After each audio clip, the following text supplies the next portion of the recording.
Muy buenas noches, amigos. Vamos a hacer hoy una pequeña lectura colectiva y vamos a también comentar un poquito lo que leemos, porque se ha abierto un poquito la gana al compartir el compañero Neo y la hermana Natasha los evangelios apócrifos de Felipe y de Tomás.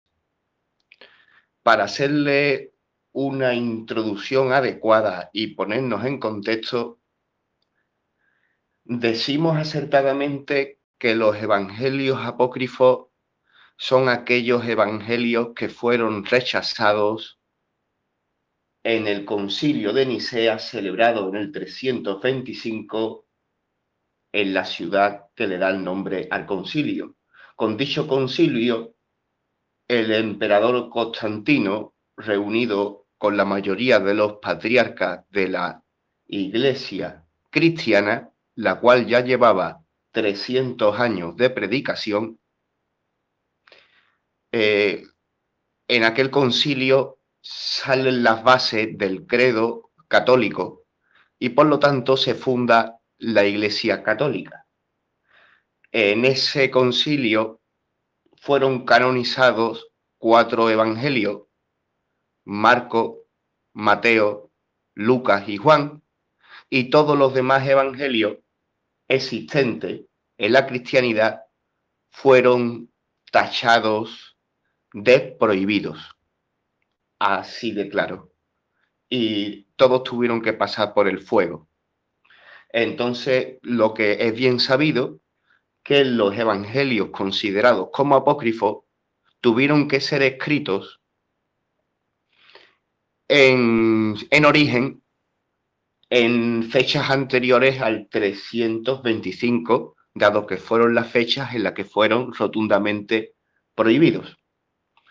Evangelios apócrifos hay muchos, pero uno de los más potentes y fuertes es el Evangelio de Tomás, porque el Evangelio de Tomás tiene recogidas todas las parábolas conocidas y atribuidas al Maestro Jesús, y simplemente por eso se puede ver como es una fuente primordial de la cual han podido llegar a beber incluso muchos otros evangelios, como 3 de los que han sido canonizados. Muchos exegetas consideran que la fuente fundamental del evangelio de Lucas, Marcos y de Mateo son en sí mismos el evangelio de Tomás. El evangelio de Tomás, muchos evangelios apócrifos son rotundamente tachados de prohibidos por ese concilio, por el simple hecho de que aparecía en griego la palabra gnosis, y debido a que el cristianismo gnóstico era una de las ramas más enfrentadas a que se legalizara y se aliara el cristianismo con el Imperio Romano, debido a eso todos los evangelios que aporta la palabra gnosis en griego son rotundamente prohibidos por ese concilio liderado por el emperador Constantino. Pero muchos otros evangelios fueron prohibidos porque alzaban fuertemente la imagen, por ejemplo, de María Magdalena, la cual, incluso en nuestros días de la Iglesia Católica actual, sigue conteniendo el título de la apóstol de los apóstoles. Sin embargo, en algunas de las escrituras, como el propio Evangelio de María o el de María Magdalena, se deja evidenciar el cómo la heredera de las enseñanzas de Jesús fuera su esposa María Magdalena.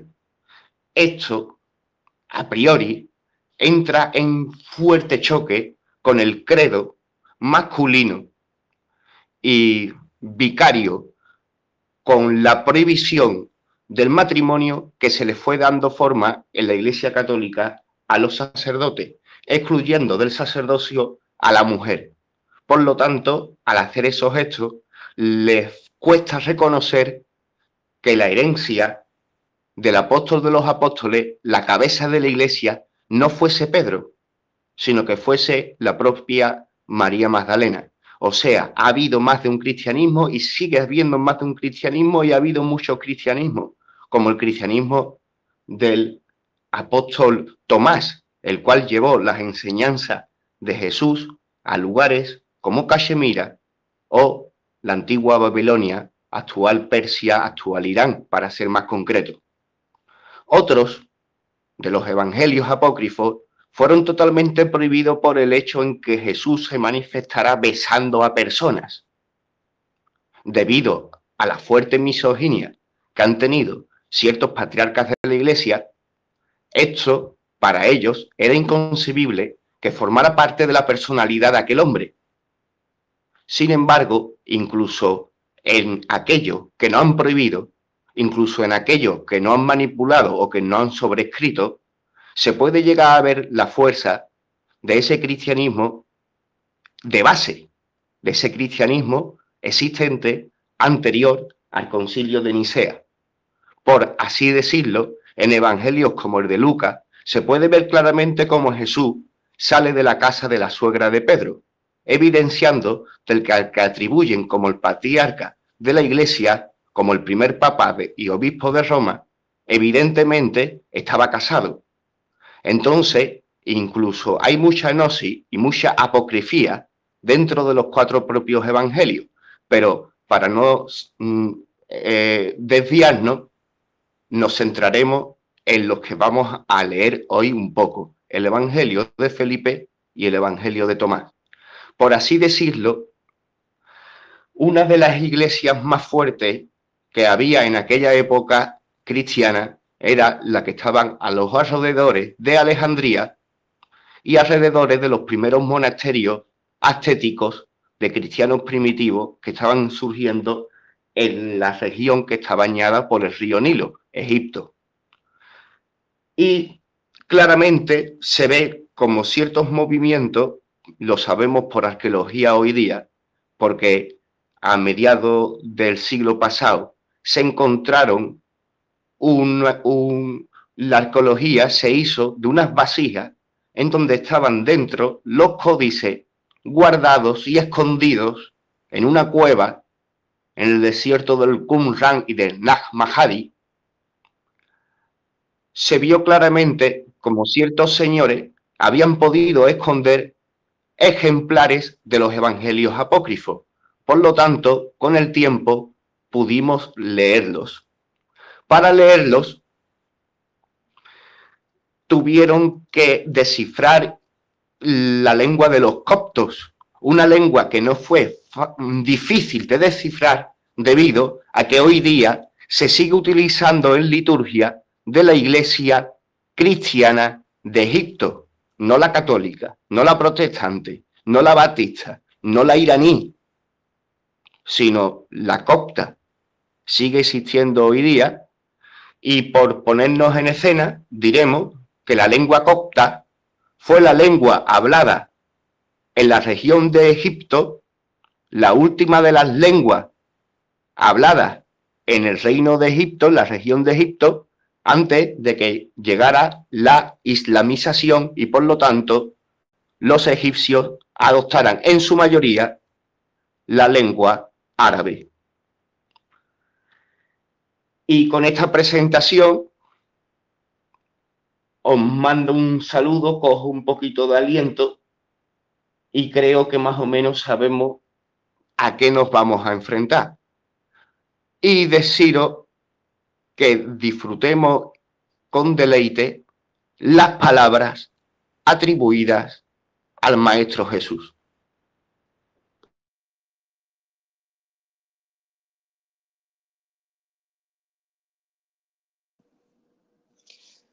Bueno, gracias, Manuel. Excelente introducción. Realmente, pues no dejaste nada más que explicar ahí. Pero hasta cierto punto hay que pensar también, o sea, cómo casi a mitad del siglo pasado, que se encuentran estos textos en esas vasijas, perdón, selladas, con con realmente 52, si no me equivoco, evangelios escritos, o sea, en ese idioma que exactamente era el copto y que era también el que manejaban los esenios, que se les ha unido mucho también en la historia de Jesús. Se sabe que Jesús eh, pues pasó un tiempo en Egipto y se sabe tanto por historias como, o sea, se sabe que cuando tuvo que huir de Belén con la masacre de Herodes, eh, fue con sus padres, cruzó el desierto hacia Egipto. Sí, Y lo que se podría decir de que había una comunidad muy vinculada a Cristo en la región de Egipto desde bien temprano. Se puede ver en ciertos movimientos, se evidencia tal cosa, ¿no? En las escrituras. claro, o sea, y esa comunidad eran los esenios, que aunque vivían en Egipto, ellos se mantenían hasta cierto punto aislados de todo lo demás. Y esenios, o sea, son sanadores, o sea, son conocidos como los sanadores a través de medicina natural y también de energía, o sea, trabajo energético. Eran los que manejaban esa parte y pero se mantenía como una comunidad muy sellada en el sentido de que o sea, no se ve, no compartían con el resto, digamos, de Egipto y entonces ahí vemos eso.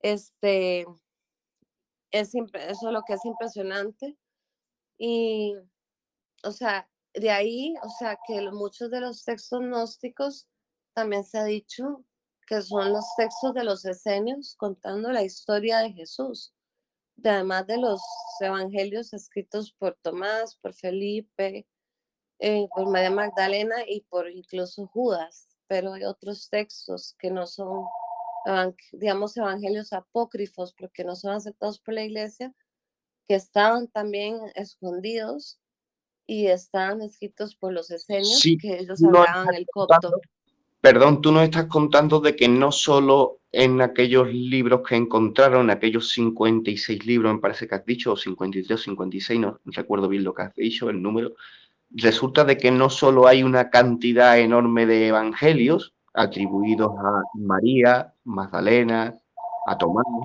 a Judas, no solo hay una cantidad numerosa de evangelios, sino también apócrifos, sino que también hay en sí mismos textos apócrifos en sí. O sea, tenemos evangelios apócrifos y textos apócrifos, ¿no?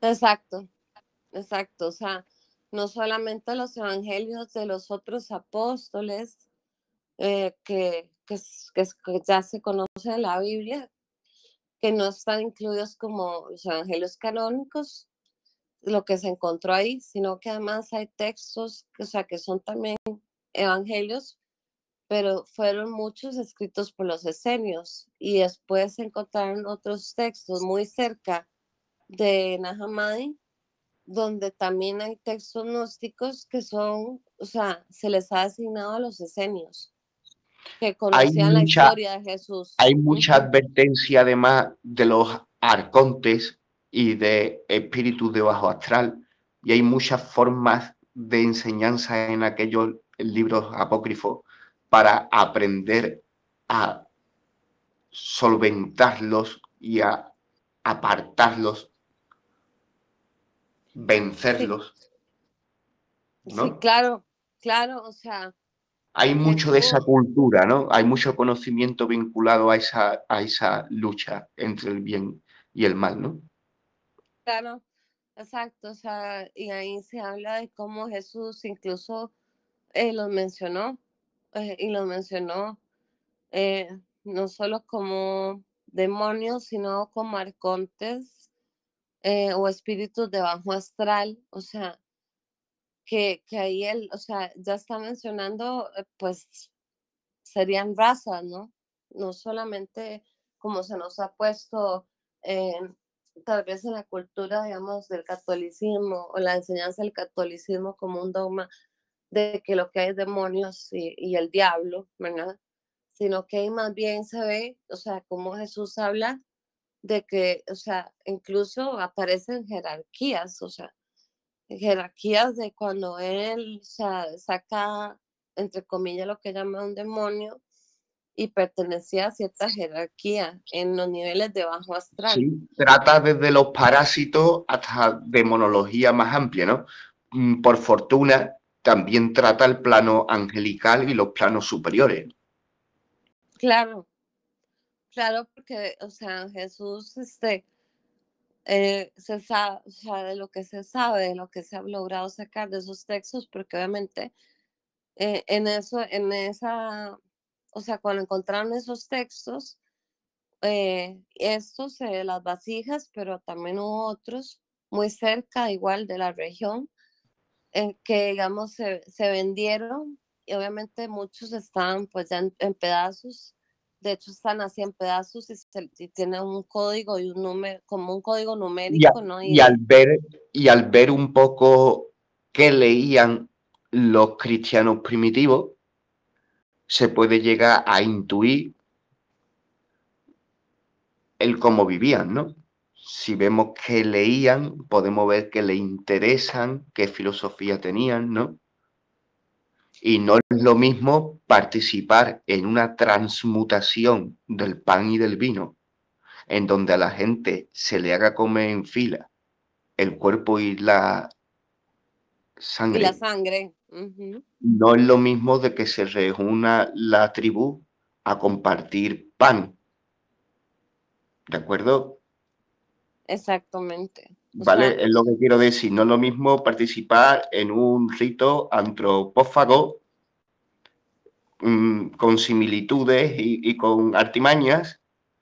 No es lo mismo que fraternizar en una comida, tras bendecir los alimentos y comprender de que es el cuerpo y la sangre a través de que es el cuerpo entregado por la divinidad que crea la naturaleza para que sus hijos se puedan manifestar, ¿no? Y claro que vivimos en este plano a través del alimento, ¿no? No sé, dejo ahí caer parte de la filosofía que pueda haber en conflicto entre ciertas vertientes del cristianismo primitivo y del catolicismo que vino después, porque vemos que ciertas ramas que de las primitivas intentaron sobrevivir, algunas, claro, y en fueron secreto, sumamente en perseguidos. secreto, en algunas regiones más que en otras, ¿de acuerdo? O sea, dejamos claro que esto también a la hora de estudiar vemos de que por estudiar se aprenden cosas, ¿no? Y podemos ver de que ha habido muchas versiones de Jesús, ¿eh? Mm, ha habido Sí, muchas. La católica ha sido la que cogió el Imperio Romano con la espada y el escudo y bueno, pues tú ganas en este debate, pues tú la has ganado, ¿no? Pero hay muchas versiones de Jesús. Mira, a mí, por ejemplo, me llama mucho la atención un cuadro, a ver si puedo decir el nombre, porque si no voy a hablar por hablar y tampoco estamos aquí para hablar por hablar. ¿Me seguí escuchando? sí, claro. A ver si puedo hasta compartiros la foto. O sea, de que en ciertas cosas no todo el mundo se pone verdaderamente de acuerdo. Y en una batalla la gente se pega espadazos y se pega escudazos, ¿vale? Pero en un debate no se tiene por qué hacer tal cosa. En un debate se viene a hablar y a compartir. Sí, así es.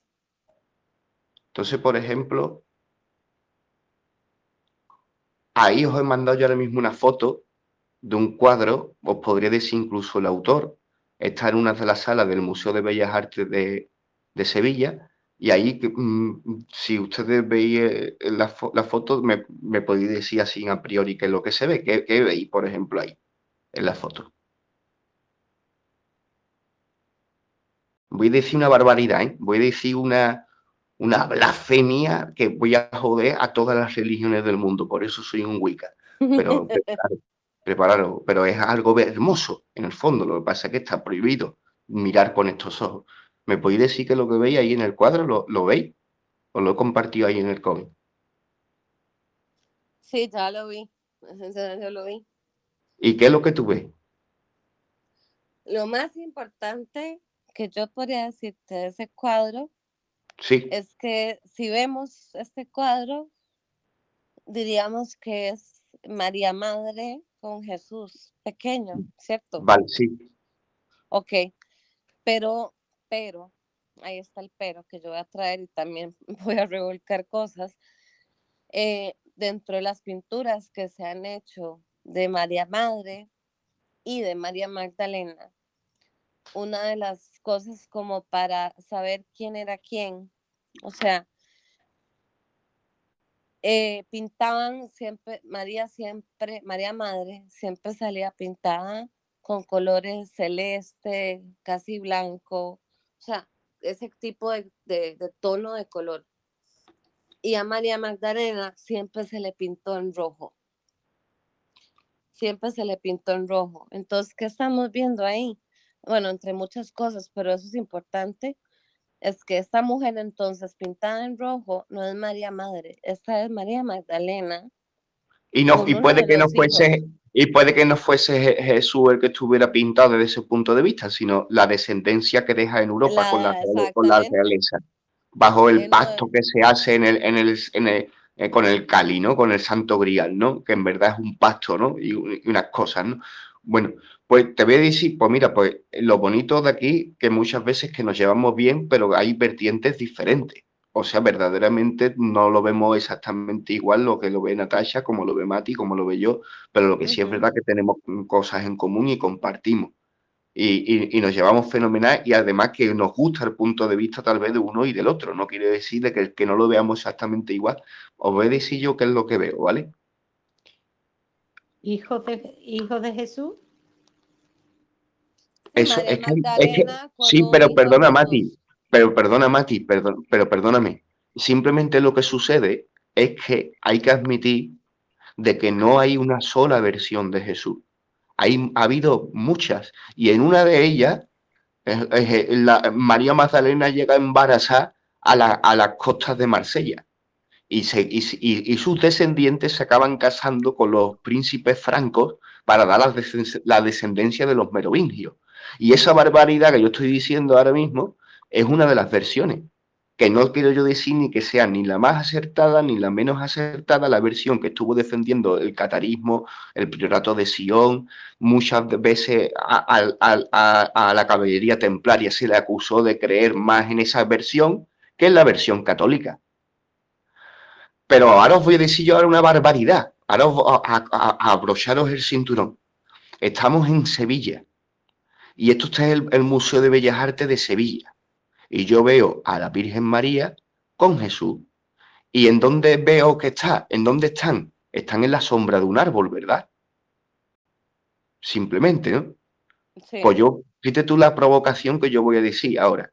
Resulta de que Sevilla durante 800 años fue gobernada bajo gobernantes que creían en el Islam, ¿vale? Y en el año 1492, el mismo año en que llegan los barcos españoles a América, ese mismo año se derrota el último reino musulmán en España, en el reino de Granada. Pero no todo es como aparecen en un párrafo en el libro. Ha habido muchas barbaridades. ¿Y qué es lo que pasa? De que el sevillano, pese a que era ya cristiano porque tenía que serlo, pese a eso, incluso yo puedo estar súper a favor del cristianismo, yo veo muchísima más libertad en el cristianismo que en el islam, pero me encanta estudiar y me gusta meter los dedos en las llagas, y hoy estamos hablando del Evangelio de Tomás, y Tomás era famoso por meter los dedos en las llagas. Entonces yo metiendo los dedos en las llagas tengo que comprender de que pintores de Sevilla, en el año 1492, los alrededores, que es la fecha donde se pinta esta obra, tenemos que admitir de que por muy cristiano que fuese ese sevillano, tenía que admitir de que había vivido en una ciudad en donde durante 800 años había estado regida por el Corán. Y resulta de que en el Corán María no pare a Jesús en un portal ni en un establo, sino lo pare debajo de un árbol. Y esto es una herejía para todas las religiones del mundo, porque el Islam tiene prohibido pintar a los santos, ¿vale? Y sin embargo aquí hay un sevillano pintando a la Virgen y a Jesús tal como lo dice el Corán. Y esto para mí es esto es una forma de verlo, ¿no? ¿Y por qué lo digo? Lo que quiero decir es que también hay que recordar de que en el libro escrito en árabe hay otra de las versiones de Jesús, que también es nutrida, a la misma vez las personas también se nutren. O sea, el Corán, el libro de los musulmanes, resulta de que solo nombra a una sola mujer en el libro, y resulta de que a la única mujer que nombra es a la Virgen María. A Jesús lo nombra mucho, lo respeta como un profeta, respeta en el Apocalipsis y da una versión alternativa de Jesús. El Corán, en sus versículos, dice abiertamente de que Jesús no muere en la cruz, de que fue sustituido por un hombre llamado Simón del Cirineo, de que no sé qué. Y Simón Cirineo aparece en los 4 evangelios canónicos aparece, te dice en esa versión, te dice de que Simón el Cirineo es el que lo ayuda en una de las caídas. Y en la versión del Corán te dicen de que fue sustituido. O sea, de que te dicen barbaridades. Pero no estoy diciendo ni que una cosa, o sea, a lo mejor la herejía es la musulmana. No lo sé. Lo que sí que tenemos que, lo que sí que a mí me gusta meter los dedos en la llaga, lo que hay que admitir es de que hay más de un libro contando la historia de Jesús. Están los 4 canónicos, está el Corán, están todos los evangelios apócrifos y luego está la literatura que se ha hecho a la hora de estudiarlo alrededor. Por seguir abriendo boca sobre el evangelio de Tomás. El evangelio de Tomás no tiene nada por el cual debiera de ser prohibido. Es una belleza absoluta de las parábolas de Jesús, pero creo que la prohibición que tiene el libro de Tomás es que es demasiado poderoso, es súper poderoso. La filosofía que hay escondido en el libro del Evangelio de Tomás es un despertador de la matriz total y da unas herramientas y para la batalla de la luz contra la oscuridad enorme. Y otra controversia grande que yo le veo al libro de Tomás es de que en el libro de Tomás no hay estrella de Belén, no hay portal, no hay Reyes Magos, no hay crucifixión, no hay resurrección, no hay nada de nada de nada de nada. Solo están las palabras del maestro cuando se ponía a dar clases, clases avanzadas.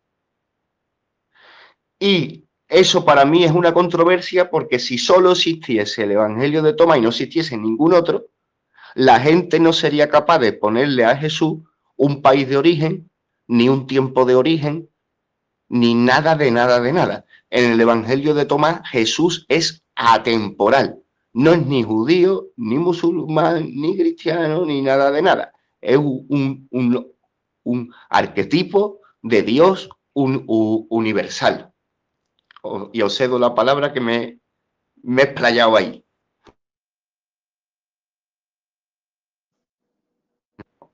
Oye, se nos ha unido Libertad. Un saludo, Libertad. Hola, Libertad. Hola, compañeros. Buenas noches. ¿Cómo están a todos? Saludos. Abrazo. Igual, igual. Hola, Libertad. Mira, pues hablando un poco toda esa pintura, y estás hablando, sí, o sea, realmente María Madre no tuvo a Jesús en un portal, o sea, toda esa historia. O sea, fue en una caverna. Eso también es otra historia, otra versión. O sea, nació en una cueva, Y aquí en Sevilla algunos pueblos adoran a la Virgen de la Cueva. Y es porque en el fondo a lo mejor en aquel pueblo la versión más fuerte que les habría llegado a ellos tal vez fuese de esa manera. Exacto, pero es que en ese tiempo no había que un portal y que todo eso que digamos, bueno, los que hemos sido partícipes de criarnos como católicos o nos han criado como católicos, en el portal de Belén, ¿no? Y hasta la canción existe, o sea, hay una canción, eh, ¿verdad? Pero digamos, realmente nació en una cueva, porque lo que había ahí eran cuevas, o sea, y no fue un pesebre, o sea, realmente, o sea, ¿qué fue lo más difícil para María Madre? O sea, primero no tener a su madre ayudándole en el parto, que eso era muy común en la época, y además una partera o una comadrona, creo que le decían, si no me estoy equivocando la palabra, que son las parteras, ¿no? Y ella no tuvo a nadie, excepto, bueno, a su esposo, que era José, eh, y sola tuvo que parirlo, sin ayuda. O sea, entonces ahí, o sea, ya vemos muchas cosas que son diferentes, o sea, además que hasta cierto punto ellos tuvieron a Jesús fuera de su pueblo, digamos, de Nazaret, de donde eran José y María, madre, porque, o sea, realmente había quedado muy confuso, aunque él se casó con ella, que ella tan rápido, pues estuviera embarazada y fuera a tener un hijo. O sea, entonces, claro, eso se veía como algo muy terrible y por eso ellos van a otro pueblo a buscar, o sea, que digamos, ella no sea vista de mala manera, ni él tampoco como marido. O sea, Bueno, yo también soy muy crítico con lo que se permitió en el en el Concilio de Nicea, porque fíjate tú de que el Evangelio de Tomás tiene mucha fuente que se repite en esos evangelios. O sea, no hay ni una sola parábola de las enseñanzas de Jesús que estén en los 4 evangelios que no estén en el Evangelio de Tomás. Lo que sí sucede es de que algunas de las parábolas que están en el Evangelio de Tomás no están en los otros. Entonces, filosóficamente, es una recopilación más grande del Evangelio de Tomás. sí, también, además, o sea, Pero el Evangelio de Tomás le va dando colores. El Evangelio de Tomás es el que te dicen en que fue en los tiempos de Tiberio, si no me equivoco. Te dice que fue en Belén. Te va dando una serie de cosas y lo que te va diciendo claramente es de que van a un catastro romano. Y entonces yo ahí es en donde ahí me huele un poquillo a chamusquina, en el sentido de que, claro, veo de que en el Concilio de Nicea todo lo que se está haciendo es porque el imperio que ha luchado contra el propio cristianismo ha vivido muchas etapas y ya está en una etapa en donde va a elegir al cristianismo como religión oficial. No hay que olvidar ese contexto. Entonces tenemos que ver de que los 4 evangelios que están ahí lo que están es pasando una censura. Y vemos de que, por así decirlo, no puede haber ni una sola frase en contra del imperio, ¿de acuerdo? Pero claro, las enseñanzas del maestro tuvo que ser tan fuertes de que ciertas cosas no las puede quitar, ¿no? Como eso de que si tu alma tuviera que ir al cielo, los pájaros hubieran llegado antes que tú, ¿no? Esas enseñanzas, que esas palabras sabemos que no son mías.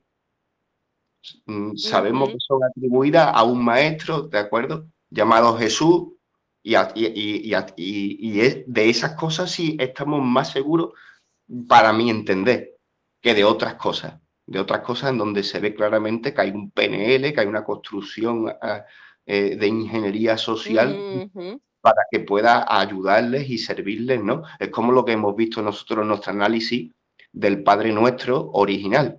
Y resulta de que el Padre Nuestro original no existe porque en la oración no se dice en ningún momento la frase Padre Nuestro. No existe. En el Padre Nuestro original no existe la frase Padre Nuestro. Estos son No, cosas que uno dice, hostia, ¿esto por dónde lo cojo?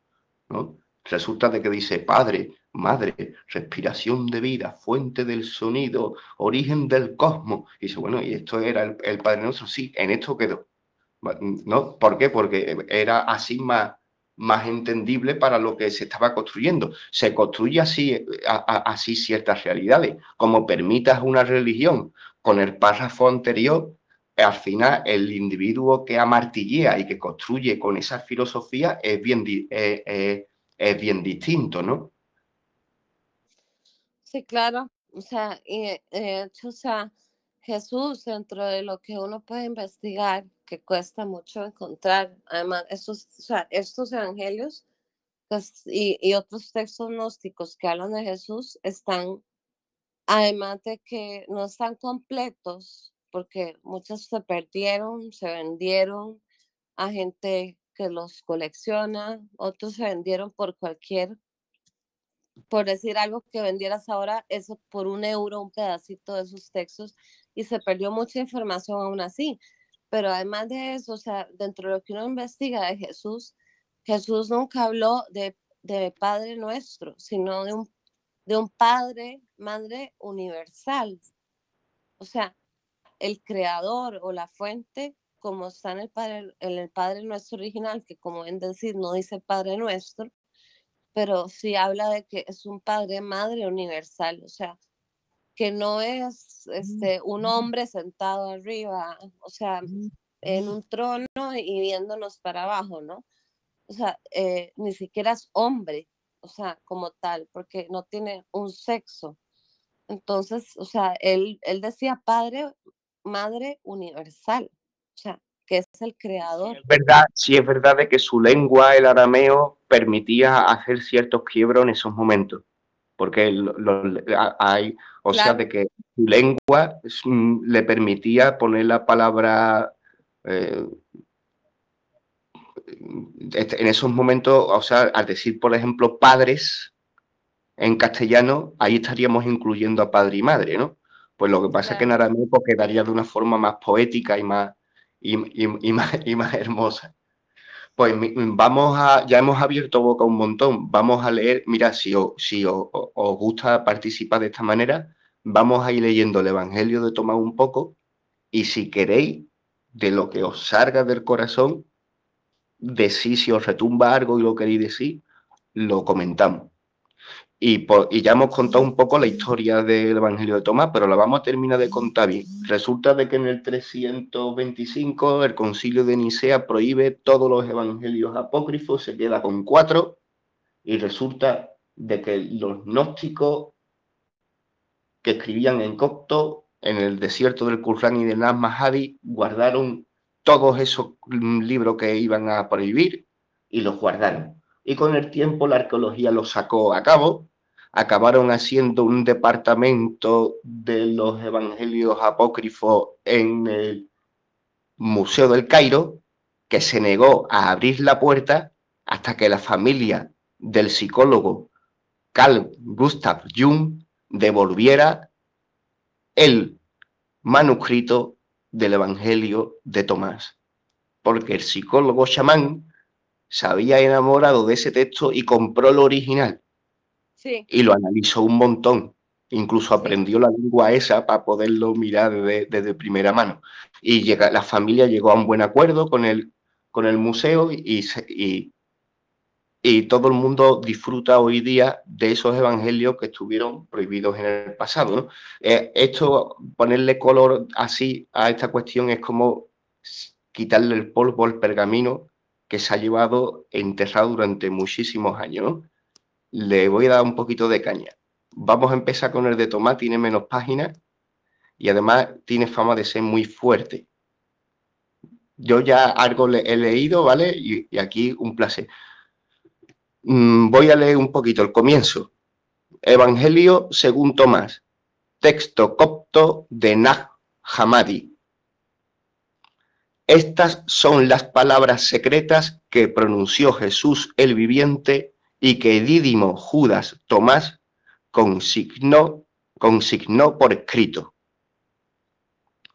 Bueno, pues yo ahí de ahí lo que comento es que la palabra dídimo en griego significa hermano gemelo y que en algunas sectas gnósticas de los cristianos primitivos el título de dídimo, que es hermano gemelo, se le daba a una persona que en su evolución de estudio como que había alcanzado muy bien el mensaje de Jesús y como que era un maestro y como que ya era capaz de hacer esas cosas de curar con las manos y de esto, de estar muy cerca de la fuente, algo así, ¿no? O sea, cuando ya desataba su fuerza crística, la persona se convertía en un Cristo y de ahí se le llamaba el título de hermano gemelo, ¿no? Y en esta primera frase se le dice, estas son las palabras secretas que pronunció Jesús el viviente, estando vivo, y que Dídimo Judas Tomás consignó por escrito. El número 1, y dijo, quien encuentre el sentido de estas palabras no gustará la muerte. Y aquí me freno y digo, la propaganda, la publicidad que hace el cristianismo de sí mismo es impresionante. Lo digo medio en broma, lo digo medio en serio. Comienza pisando fuerte, increíble, ¿no? La promesa que hace es increíble. Dice, quien encuentre el sentido de estas palabras no gustará la muerte. ¿Alguien se anima a leer la segunda? Yo la leo, sí, con mucho gusto. Dijo Jesús, el que busca no debe dejar de buscar hasta tanto que encuentre, y cuando encuentre, se estremecerá, y tras su estremecimiento se llenará de admiración y reinará sobre el universo. Vale. Pues yo ahí, por ejemplo, se me retumba la cabeza en los momentos estos en donde los conspiranoicos nos ponemos a estudiar más allá de las oficialidades y vemos de que Stanley Kubrick estuvo en la llegada de los astronautas a la Luna, ¿vale? Y primero te estremece y después de estremecerte te llenas de admiración y luego ya te empiezas a reír cuando ves a los astronautas con los cables. Un ejemplo, en otros muchos campos pues me sucede eso, ¿no? ¿Y por qué me retumba eso? Me retumba eso porque es la actitud muchas veces que tiene el buscador. El buscador muchas veces en filosofía es el que investiga. Claro, y no solo eso, me devuelvo un poco al primero. O sea, ¿qué es esto de quien encuentre el sentido de estas palabras no gustará la muerte? El sentido que al estudiar las palabras de Jesús, o sea, va a encontrar que hay algo más allá de la muerte. O sea, primero la parte mental, la conciencia como tal que va a desarrollar y se va a dar cuenta a través de ese desarrollo de conciencia, no de mental, realmente de conciencia, va a ver que hay algo más allá de la muerte, que somos realmente seres eternos. Esa es la parábola. Por eso no gustará la muerte, porque no, o sea, que muera el cuerpo físico, sabrá que no hace la muerte de su espíritu, su alma, más bien, como tal, sino que va Pues a ver que hay algo más allá. de tus palabras a mí me viene de que la Iglesia ha convertido muchas veces ciertos gestos que había ahí, ¿no? En el comienzo, que era de que el cristiano tenía como una actitud un poco extraña, entre comillas. En el sentido de que en el martirio de los primeros santos, como puede ser Santa Tecla, cuando la meten en el circo y le sueltan un puñado de leones para que se las coman, pues resulta de que una de las leonas se puso de su parte a defenderla. Y te cuentan esas barbaridades, ¿no? ¿Y qué es lo que te cuentan? Te cuentan de que cuando la pusieron allí, que ella no tenía miedo, ¿vale? Entonces, ¿qué es lo que pasa? Yo veo de que en tus palabras, esas enseñanzas como que se demuestra como que hay una valentía superior por saber ciertos secretos de la vida y del más allá, por haber tenido una especie de comprensión sobre el espíritu y su eternidad. Pero vemos de que la Iglesia todo eso lo transgiversa en simplemente como una especie de sadomasoquismo con el martirio, como un deseo de simplemente de gusto por el daño y ese tipo de cosas. Se me viene un poquillo de eso. Hemos dicho de que íbamos a hablar lo que se nos viniera y nos retumbara. Si digo un poquillo de locura, me disculpáis. No, está bien, o sea, y es cierto, o sea, más de que, o sea, siempre, bueno, en el catolicismo, el cristianismo, nos enseña, o sea, nos meten ese temor a morir, o sea, a morir, porque, o sea, ¿qué pasa? O sea, si mueres y no hiciste todo bien o no fuiste prácticamente perfecto, porque realmente es llegar a ese punto de una perfección, tenés que temerle a la muerte, porque puede ser que pares en el cielo o en el infierno, como dicen ellos, ¿no? Entonces ahí, esto lo que hace es, exactamente, por eso son palabras tan fuertes las de este evangelio, es que dice, o sea, quien encuentre el sentido de estas palabras no va a gustar a la muerte, o sea, no va a tener miedo, porque sabe que la muerte no es el fin, que hay algo más allá. Y al encontrar eso, o sea, que muera el cuerpo físico, vos sabes que tu alma es eterna.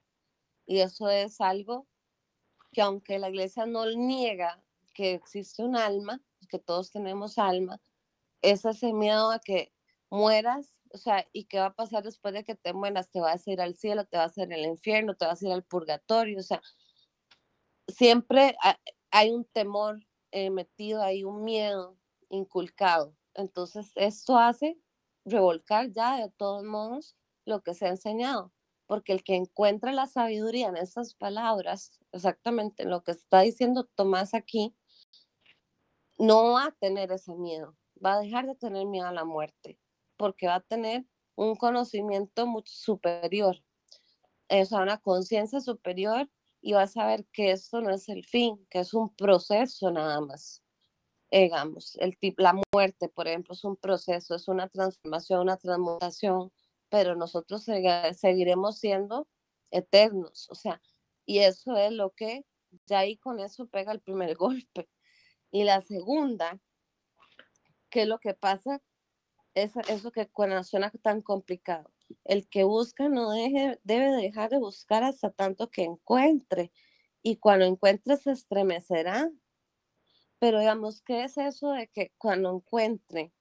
Que si nos ponemos, de hecho, con o sea, la parte del análisis de Jung, que analizó tanto y amaba estos textos y dedicó mucho de su vida a esto, o sea, es el punto de que un viajero que parte de un punto y llega a otro y conoce, adquiere su conocimiento a través de ese viaje, cuando vuelva al punto de regreso, ya lo va a ver con otros ojos, ya va a ver la vida diferente porque adquirió un conocimiento. Entonces, por eso se va a estremecer, porque ya va a ver el mundo diferente, aunque vuelva al mismo punto de partida, ya el mismo punto de partida ni siquiera lo va a ver igual, porque es ese viaje de conocimiento, o sea, que va a adquirir, o sea, y al adquirir ese conocimiento no va a volver como era antes. Y ahí es ese punto, y por eso dice que se va a llenar de admiración.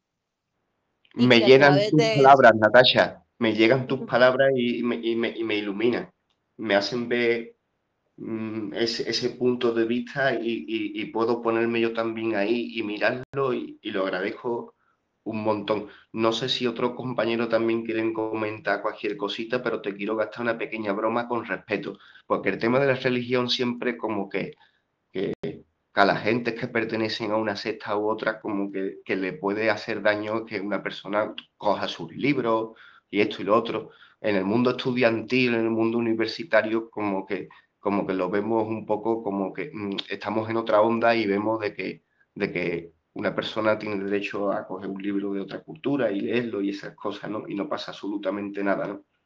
Pero por gastar una broma, entre comillas, tú antes has estado hablando, yo también, sobre la fuerza de este evangelio, el evangelio de Tomás. y te estaba ahí escuchando un rato y estaba viendo de que vamos por la segunda frase. Vamos por la segunda frase. Y este evangelio tiene 10 páginas. Tiene 10 páginas y vamos por la segunda frase. Y tiene más parábolas que los 4 evangelios otros juntos, ¿vale? Y sin embargo no tiene paja, solo tiene grano, no tiene paja. Para gastar la broma voy a leer el comienzo del evangelio de Mateo. A ver qué tuviéramos nosotros que decir al respecto, ¿vale? Dice el evangelio de Mateo, el número 1. Dice, partida de nacimiento de Jesús. dice, genealogía de Jesucristo, hijo de David, hijo de Abraham. Abraham engendró a Isaac, Isaac a Jacob, Jacob a Judá y a sus hermanos. Judá engendró a Farés, Farés a Sará, Sará también Farés. Engendró a Esrón, Esrón a Arán, Arán a Aminahab, Aminahab a Nasón, Nasón a Salmón.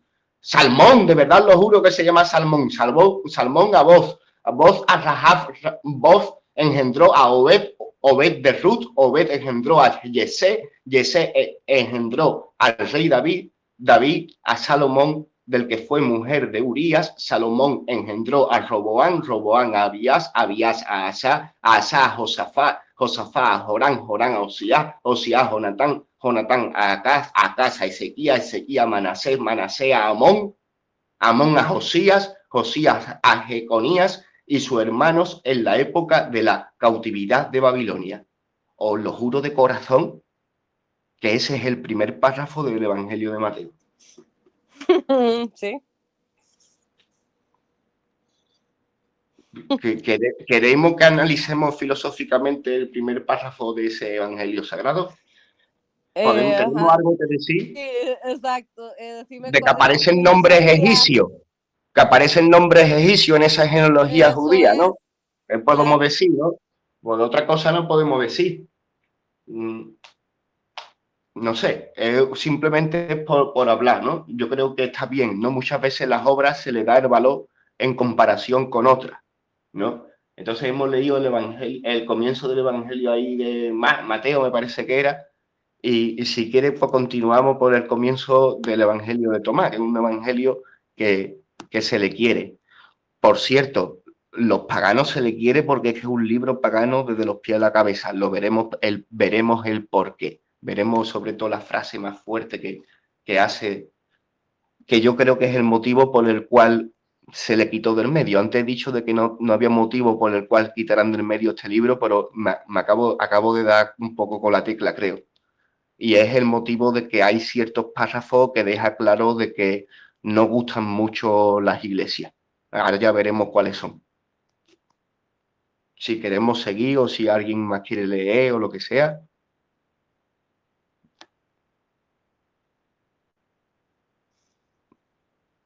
¿Le leo yo esa? Dale vos, sí, pero sí, o sea, si alguien más quiere leer, no sé, pero si no, dale vos. La frase número 3. Dijo Jesús, si aquellos que os guían os dijeran, ved, el reino está en el cielo, entonces las aves del cielo os tomarán la delantera. Y si os dicen, está en el mar, entonces los peces os tomarán la delantera. Mas el reino está dentro de vosotros y fuera de vosotros. Cuando lleguéis a conoceros a vosotros mismos, entonces seréis conocidos y caeréis en la cuenta de que sois hijos del Padre viviente. Pero si no os conocéis a vosotros mismos, estáis sumidos en la pobreza y sois la pobreza misma. Está claro de que es un evangelio gnóstico. Está ahí clarísimo con eso del conocerte a ti mismo y filosofía pura y dura. Hemos visto la entrada de un evangelio católico y estamos viendo la entrada de un evangelio gnóstico y se ve que son lenguajes un poco...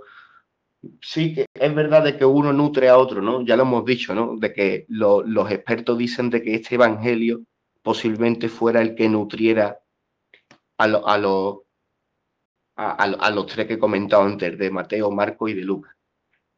Cedo la palabra.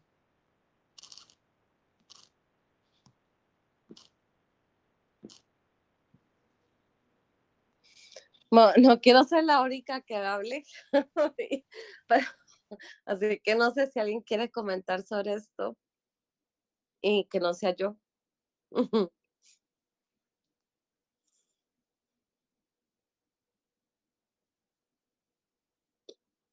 No, y además el ritmo que llevamos no creo yo que vayamos a hacer. Mira que solo son 10 páginas, pero como también lo hemos compartido, pues mira, también es una forma tan... o se puede hacer más veces. Bueno, ya vamos viendo como si esto, si quieres, sigo leyendo una pizquita, ¿vale? Dale.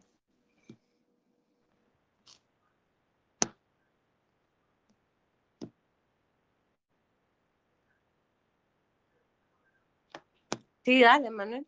Sí, la número 4. Dijo Jesús, no vacilará un anciano a su edad en preguntar a un niño de 7 días por el lugar de la vida, y vivirá, pues muchos primeros vendrán a ser últimos y terminarán siendo uno solo. La 5. Dijo Jesús, reconoce lo que tienes ante tu vista y se te manifestará lo que te está oculto, pues nada hay escondido que no llegue a ser manifiesto. Le preguntaron sus discípulos diciéndole, ¿quieres que ayunemos? ¿Y de qué forma hemos de orar o dar limosna? ¿Y qué hemos de observar respecto a la comida? Jesús dijo, no mintáis ni hagáis lo que aborrecéis, pues ante el cielo todo está patente, ya que nada hay oculto que no termine por quedar manifiesto y nada escondido que pueda mantenerse sin ser revelado. La 7. Jesús dijo, dichoso el león que al ser ingerido por un hombre se hace hombre.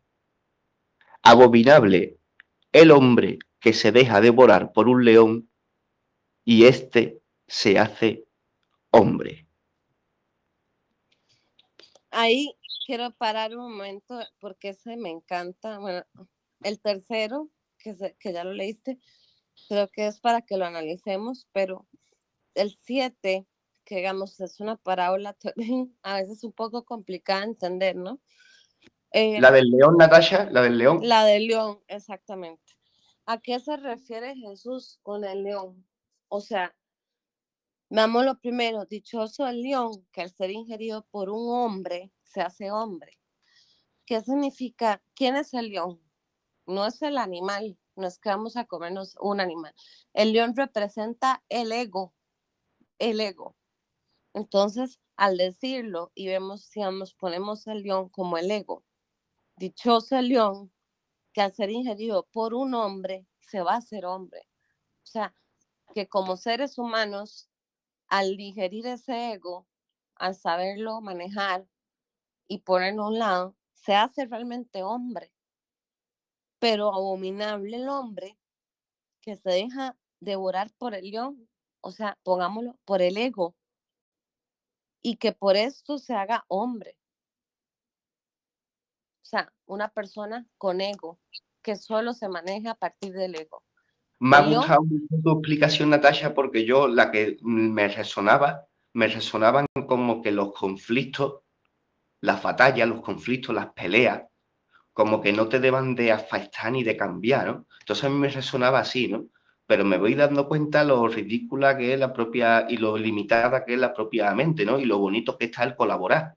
Porque yo muchas veces como que, pues a lo mejor por como me he criado o algo, pues lo interpreto de esa manera y lo veo como tú lo interpretas de corazón y me encanta muchas veces tu punto de vista y está muy guay esto de compartirlo así.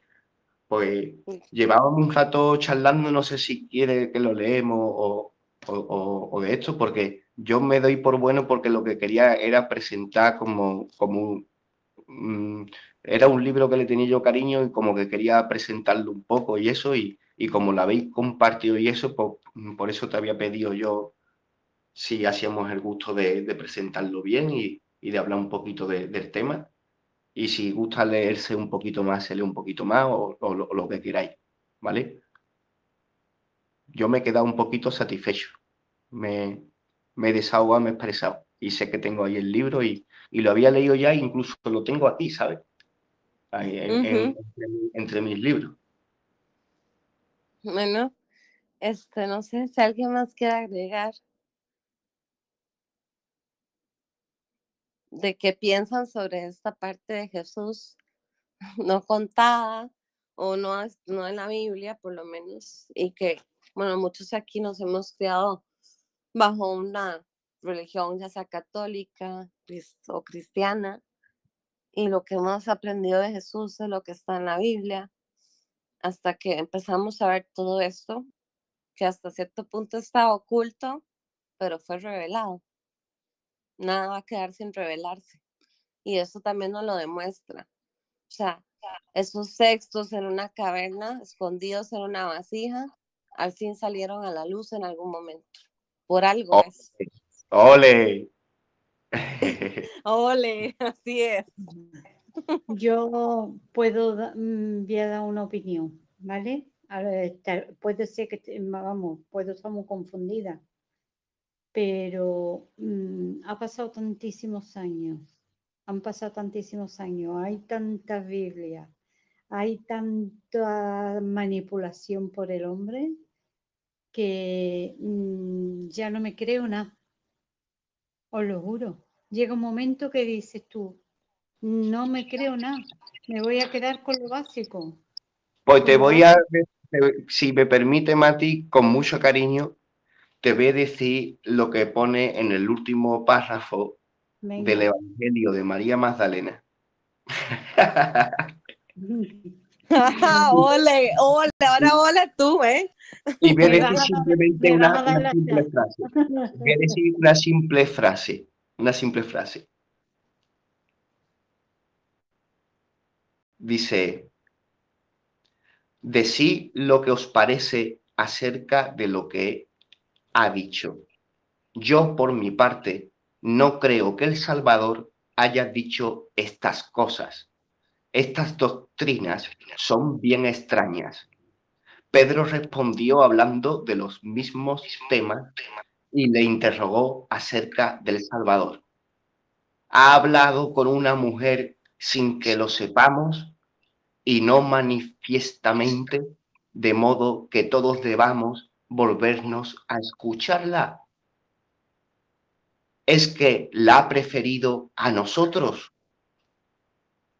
Entonces Marián se echó a llorar y dijo a Pedro: Pedro, hermano mío, ¿qué piensas? ¿Supones acaso que yo he reflexionado estas cosas por mí misma y que miento respecto al Salvador?